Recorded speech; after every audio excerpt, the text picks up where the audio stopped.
नमस्कार, मैं हूं आलोक मेहता। कल, आज और कल इस कार्यक्रम में आपका स्वागत है। कल कश्मीर को लेकर के बहुत कुछ बातें कही जाती रही।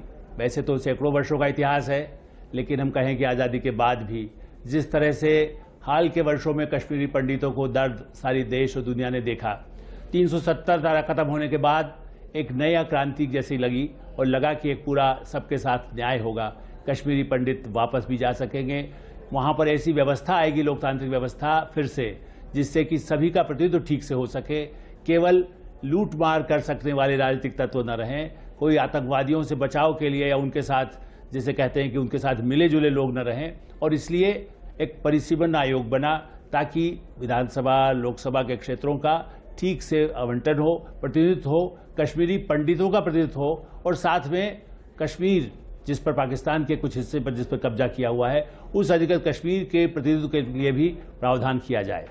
रिपोर्ट आई है, लेकिन इस सारे संघर्ष में गैर राजनीतिक स्तर पर संघर्ष करने वाले हमारे साथ हैं सुशील पंडित, जो रूट्स ऑफ कश्मीर इसको लेकर के लगातार काम करते रहे हैं।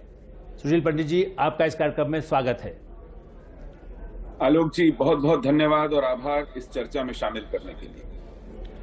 पंडित जी, सबसे पहले इसीलिए चूंकि आयोग की रिपोर्ट आते ही कल रात से जैसे कहने की चर्चा शुरू हो गई कि भाई इसका विरोध भी कांग्रेस पार्टी तक बने और कुछ लोगों ने तो इसका समर्थन किया ही है, लेकिन अभी लागू होने की तो बात दूर है, उसके पहले ही खास करके नेशनल कॉन्फ्रेंस और महबूबा मुफ्ती खास करके जिनको लेकर के सबसे बड़ी आलोचक बन करके खड़ी हुई हैं, आप इस पूरी रिपोर्ट को किस रूप में देखते हैं? कितना न्याय कश्मीर पंडित और बल्कि पूरे जम्मू कश्मीर के लिए कितना न्याय हो पा रहा है? आलोक जी, जहां तक न्याय का प्रश्न है, सबसे पहले अन्याय पर एक सरसरी नजर डाल लें। जब जम्मू कश्मीर राज्य की संविधान सभा का गठन होना था तो 75 सीटें तय की गई थीं और अन्याय के बीज वहीं पड़ गए जब घाटी को 45 सीटें दी गईं और जम्मू क्षेत्र को केवल 30 सीटें दी गईं, यानी जम्मू से 1.5 गुना ज्यादा, जबकि जम्मू का क्षेत्रफल घाटी के क्षेत्रफल से दुगना था और आबादी भी थोड़ी ज्यादा ही थी। मानो इतना अन्याय पर्याप्त नहीं था तो चुनावों के समय उन 75 में से 73 सीटों पर विरोधियों के सभी नामांकन रद्द कर दिए गए और शेख अब्दुल्ला ने नेशनल कॉन्फ्रेंस के अपने सभी प्रत्याशी उन 73 सीटों पर निर्विरोध जितवा लिए।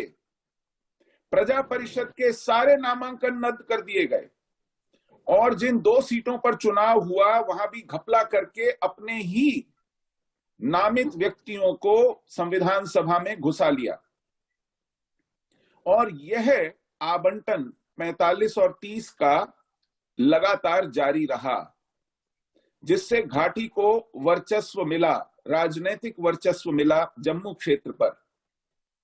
इसको थोड़ा ठीक किया गया एक डिलिमिटेशन द्वारा, जिसमें जम्मू क्षेत्र की सीटें 30 से बढ़ाकर 37 कर दी गई और घाटी क्षेत्र की सीटें भी बढ़ाकर 45 से 46 कर दी गई।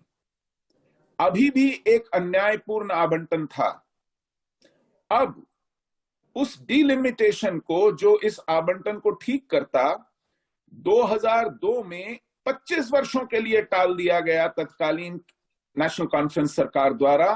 लेकिन पंडित जी, इसके लिए केवल एक पार्टी जिम्मेदार तो नहीं कह सकते ना। शेख अब्दुल्ला चले गए, फारूक चले गए, कांग्रेस पार्टी भी आई, बीजेपी भी के सत्ता में, यहां पर आपने 2002 की बात की, तो उस तरह से ये नहीं कह सकते कि एक पार्टी ही जिम्मेदार थी।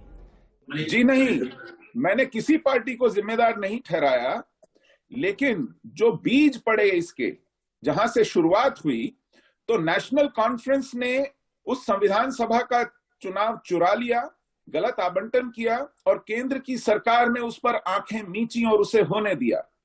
उसके बाद जितनी सरकारें आई, जितने गठबंधन आए, जितनी पार्टियां और प्रधानमंत्री आए, उन्होंने इसको एक नीति की तरह मान लिया, एक सर्वसम्मत नीति की तरह, कि कश्मीर को आप शेष भारत के लोकतंत्र से, संवैधानिक व्यवस्था से अलग रखेंगे। उसके तो उन्होंने प्रावधान कर दिए थे 370 के माध्यम से, और उस पर आंखें मीचना या उस चोरी में, उस धोखाधड़ी में शामिल होना, ये घोषित नीति थी जो 370 और 35 के माध्यम से चलती थी। देखिए, ये तो आप मानेंगे कि प्रधानमंत्री नरेंद्र मोदी के आने के बाद 370 खत्म होने के बाद एक बड़ा क्रांतिकारी बदलाव तो पूरे समाज और जम्मू कश्मीर और देश में भी आया, माहौल तो कम से कम बदला। जी, ये आपने बिल्कुल ठीक टिप्पणी की है। जम्मू कश्मीर 5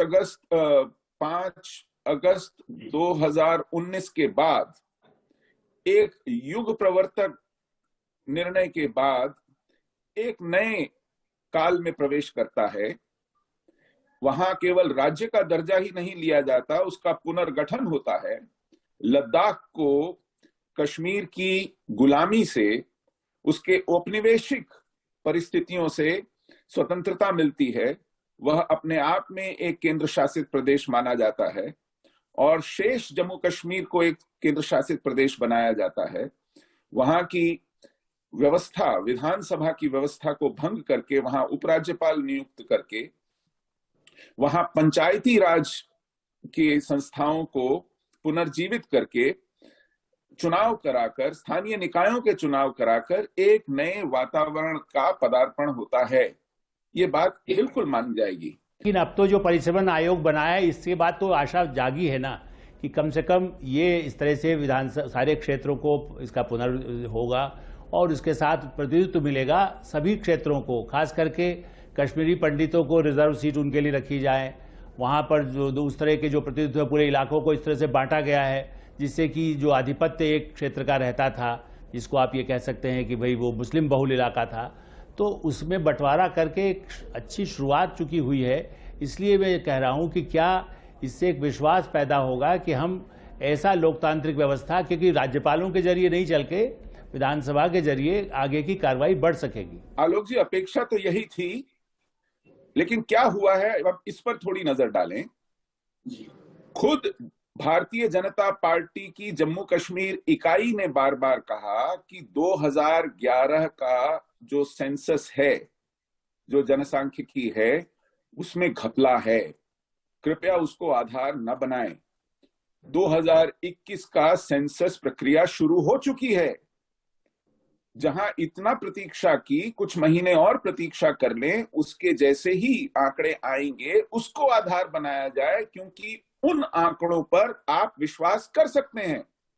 लेकिन ये जो हबड़ तबड़ है कि किसी तरह इसे फिर सामान्य क्षेत्र घोषित कर दिया जाए, चाहे स्थितियां सामान्य हो या ना हो, फिर राज्य बना दिया जाए, चाहे वो सब कारण अभी भी हों जिनके कारण इसको केंद्र शासित बनाया गया, और राजनीतिक व्यवस्था को सुधारने के नाम पर सतही तौर पर हबड़ तबड़ में कुछ निर्णय ले लिए जाएं। अब जैसे जब आप परिसीमन करते हैं तो जनसंख्या एक बहुत बड़ा फैक्टर होता है, लेकिन केवल वही फैक्टर नहीं होता है, क्षेत्रफल भी एक बड़ा फैक्टर होता है।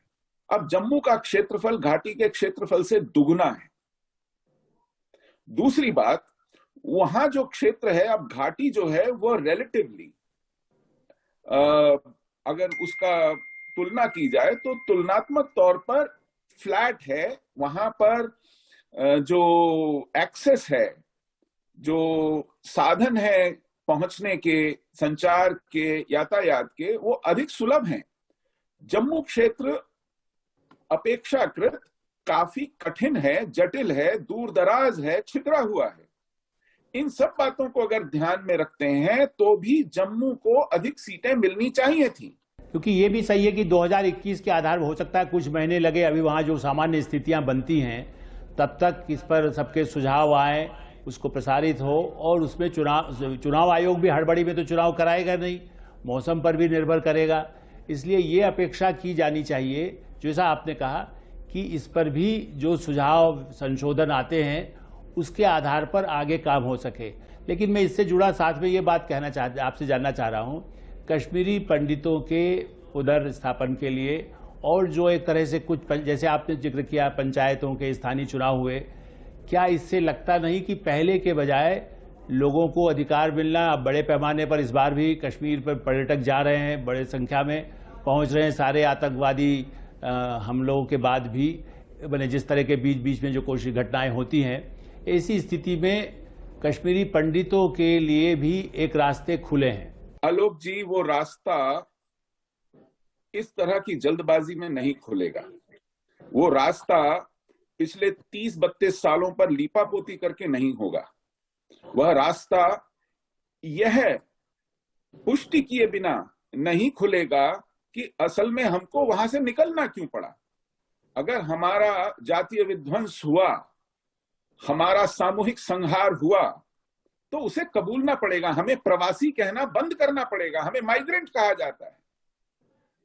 दूसरी बात, उसके जितने भी पीड़ित थे और जो बच गए उसमें से, उनको न्याय दिए बिना, जिन लोगों ने ये कृत्य किया उनको सजा दिए बिना, उन पर मुकदमे चलाए बिना, उनको फांसियां दिए बिना आप क्यों हमें धकेलना चाहते हैं?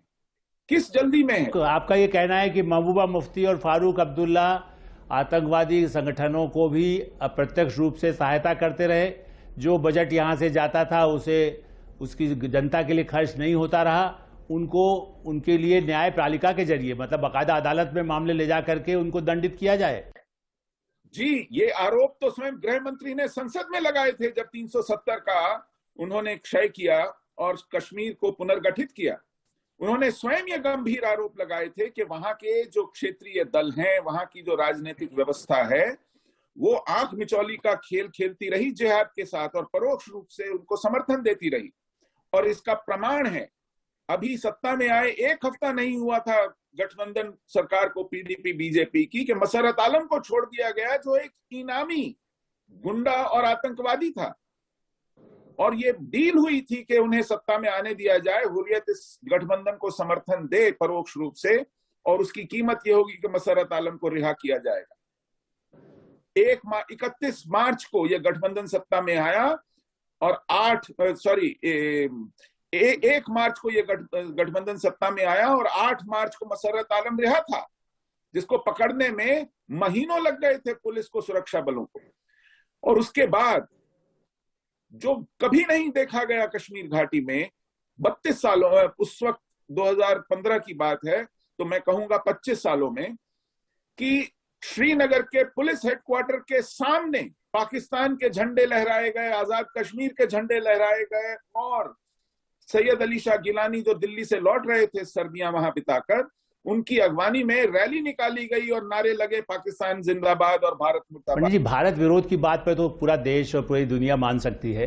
एक बात तो आप मानेंगे कि जब कोई भी बात उठाई जाती है तो कश्मीरी पंडितों के साथ जो मासूम लोग होते हैं, जो इस तरह के संगठनों से नहीं जुड़े हैं, कश्मीर की जनता में जो मुस्लिम समुदाय के लोग भी हैं लाखों की संख्या में, वो लोग सब कोई आतंकवादियों के साथ सहानुभूति रखते हैं या पाकिस्तान से रखते हैं, ऐसा मानकर चलना, या उनके लिए उनकी भी बात को, या उनका साथ भी दमन, आतंकवादी तो उनको घरों में भी घुस करके अत्याचार करने लगते हैं, बलात्कार करते हैं। ऐसी स्थिति में ये भी जो भी आप, जो आपका तो पूरा मिशन रहा है, आप ये नहीं मानते कि हिंदू के साथ मुस्लिम भी वहां पर जो रहा है उनके साथ भी न्याय की अपेक्षा रहेगी? आलोक जी, मैं आपसे सहमत हूं कि वहां की उस घाटी का हर मुसलमान इस अपराध में शामिल नहीं है और वो भारत विरोधी नहीं है, बल्कि मैं तो ये भी मानूंगा कि एक बहुत बड़ा तबका वो भारत के साथ, देशभक्ति के साथ खड़ा है। हम उनके साथ अन्याय करने को नहीं कह रहे हैं। हम जिनको निष्कासित किया गया उस हिंसक जिहाद द्वारा, उनके साथ न्याय करना वहां के मुसलमान के साथ तो अन्याय नहीं माना जाना चाहिए। बिल्कुल। मैं इसके साथ जो पाकिस्तान अलग अलग पलड़ों में तोलकर बराबर दिखाना भी हमारे साथ अन्याय है। मैं ये जानना चाह रहा हूं कि मारे गए या परेशान हुए, वो मुसलमान होने के कारण नहीं परेशान हुए। उन पर या तो ये शक था कि वो भारत के साथ मिले हुए हैं, मुखबिर हैं, या सुरक्षा बलों के साथ सहायता सहयोग करते हैं, या फिर वो जिहाद की राह में रोड़ा हैं। वो मुसलमान होने के बावजूद प्रताड़ित हुए, लेकिन हम तो निरे हिंदू होने के कारण प्रताड़ित हुए। हम हमारी आस्था के कारण, हमारी देशभक्ति के कारण प्रताड़ित हुए। इस बात को भी साफ साफ समझना पड़ेगा। पंडित जी, इस समय जो व्यवस्था, साथ में अब और ज्यादा दबाव बन रहा है कि जो पाकिस्तान अधिकृत कश्मीर है उस पर भी एक तरह से सीटों का पूरा बंटवारा करके और रख करके प्रावधान किया जाए। ये एक पहले भी बातें कही जाती रही हैं, लेकिन आपको लगता है कि भविष्य में वो भी एक बात को ध्यान में रखा जाना चाहिए? वरना कुछ लोग ये कहते हैं कि भाई वहाँ तो अब कश्मीरी कोई रहा नहीं है, तो उसके बारे में वो तो वहाँ पर सब पठान और दूसरे जो उनके पाकिस्तानी लोग हैं वही बैठे हुए हैं, तो उसके बारे में ज़्यादा विचार करने की आवश्यकता नहीं है। देखिए, उसके लिए एक तार्किक परिणति ये है कि जो हमने 24 सीटें हमेशा अपनी विधानसभा में उनके लिए खाली रख छोड़ी थी, वहां से आए हुए जो शरणार्थी भारत में हैं, वहां के हिंदू और सिख जो पुंछ और राजौरी के क्षेत्रों में आकर बसे, मुजफ्फराबाद, कोटली, इन सब स्थानों से, मीरपुर से भगाए गए या मार डाले गए उनके जो वंशज यहां पर हैं, इन सीटों पर उनको नामित किया जाए। एक बात और मैंने अभी आपसे सुनी कि कश्मीरी पंडितों के लिए भी कुछ सीटें आरक्षित हों। हालांकि मैंने ये पूरा राजपत्रित अधिघोषणा पढ़ी है, इसमें ऐसा कहीं कोई जिक्र नहीं है। ये आदेश 2 है। अगर उसके अतिरिक्त भी कोई आदेश है तो ऐसा मैंने उड़ती उड़ती सुनी है कि वो माइग्रेंट्स के लिए, प्रवासियों के लिए है। मैं आपको बता दूं कि प्रवासी के नाम पर कश्मीर घाटी का मुसलमान कई विश्वविद्यालयों में कश्मीरी पंडितों के लिए आरक्षित सीटों को ले रहा है, क्योंकि हमारी इस सेक्युलरी व्यवस्था में आप कश्मीरी पंडित नहीं कह सकते, आपको वहां से माइग्रेंट शब्द का ये लानत जो है ढोनी पड़ती है। और कोई भी तहसीलदार से सर्टिफिकेट बनवा लेता है कि मैं माइग्रेंट हूं और फिर उन आरक्षणों पर सवार हो जाता है। तो इस तरह का घालमेल, इस तरह की ये जो पाखंड है, ये किसी काम आने वाला नहीं है। हमारे देश में आज भी एंग्लो इंडियंस के नाम पर संसद में, विधानसभाओं में आरक्षण है, जिनकी संख्या 1000 भी नहीं बची है देश भर में। लेकिन हम लोगों के लिए इस तरह की कोई राजनीतिक व्यवस्था इस देश को करते हुए शर्म आती है, लाज आती है कि उनका सेक्युलरिज्म खतरे में पड़ जाए। ये संभव है कि शायद सिफारिशों में ये कहीं अंदर उसका जिक्र हो, और इसलिए इस कार्यक्रम के अंत में मैं यही कहूँगा आपसे भी कि आप ये बताएं कि कश्मीरी पंडितों को इस पूरी जो नया परिप्रेक्ष्य बना है उस परिसीमन में उनको पूरा प्रतिनिधित्व मिलने से, और घाटी और जम्मू सबके और लद्दाख, उसके साथ एक नई लहर, विकास की लहर, प्रगति की लहर, सामाजिक सौहार्द की लहर आने के बारे में आपको कितनी आशा दिखाई देती है? आलोक जी, मैं आशावान हूं, इसीलिए सतत इस विषय को उठाता रखता रहा हूं। लेकिन मेरी आशा के भरोसे भी जिया नहीं जा सकता। ये 9 दिन चले 2.5 कोस वाला तरीका ठीक नहीं होगा। दुनिया में, इतिहास में जब भी परिवर्तन हुए हैं, एक साथ हुए हैं, छोटी छोटी किश्तों में, ये ड्रिप इरिगेशन की तरह जो परिवर्तन होता है वो ना दिखाई पड़ता है, ना समझ आता है, ना उसका कोई लाभ हो पाता है। जिस तरह 370 एक झटके में हटाया गया, उसके छोटे छोटे प्रावधान टुकड़ों में नहीं हटाए गए, उसी तरह इस तरह के परिवर्तनों को भी एक झटके में करना पड़ेगा, और वो परिवर्तन होता दिखना पड़ेगा। उस पर 2 कदम आगे 3 कदम पीछे की चाल किसी के काम नहीं आएगी। देश के दिल के लिए तो नुकसान ही उठाएंगे, क्योंकि हाँ, ये मौके बार बार नहीं मिलते हैं। चलिए, ये सुनील पंडित जी, आपने बहुत अच्छा निष्कर्ष बताया है। क्रांतिकारी कदम हो, प्रधानमंत्री नरेंद्र मोदी ने जिस ढंग से 370 खत्म किया है, उसी तरह से कश्मीरी पंडितों को पुनर्वास हो, उनका प्रतिनिधित्व हो, और जैसे कई जगह आरक्षण की व्यवस्था रही है उनके लिए सीटों का आरक्षण हो, ताकि सत्ता में भागीदारी सबकी हो। लोकतंत्र में जो महात्मा गांधी ने जो सपना देखा था, लोकतंत्र का अधिकार, लोगों का जिस तरह से उनको सुविधाएं, उनको जो उनके साथ अत्याचार हुआ वो खत्म हो। हम आशा करते हैं, जैसा आपने कहा आप आशावादी हैं, हम भी ये विश्वास करते हुए इस सरकार से ही या देश में संसद से, सर्वोच्च न्यायालय से भी यह अपेक्षा करेंगे कि जो सपने कश्मीरी पंडितों ने देखे, जो कश्मीर के मुस्लिम जो भारत के साथ हमेशा से जुड़े रहे हैं, उन्होंने जो सपने देखे वो साकार हो। आपने इस कार्यक्रम में हिस्सा लिया, इसके लिए बहुत बहुत धन्यवाद पंडित जी, बहुत धन्यवाद। आभार आलोक जी, नमस्कार। और इस कार्यक्रम को हम यहीं विराम देते हैं। अगली बार फिर मुलाकात होगी। कश्मीर के साथ देश का भविष्य भी सुरक्षित हो, सुनहरा हो। बहुत बहुत धन्यवाद, नमस्कार।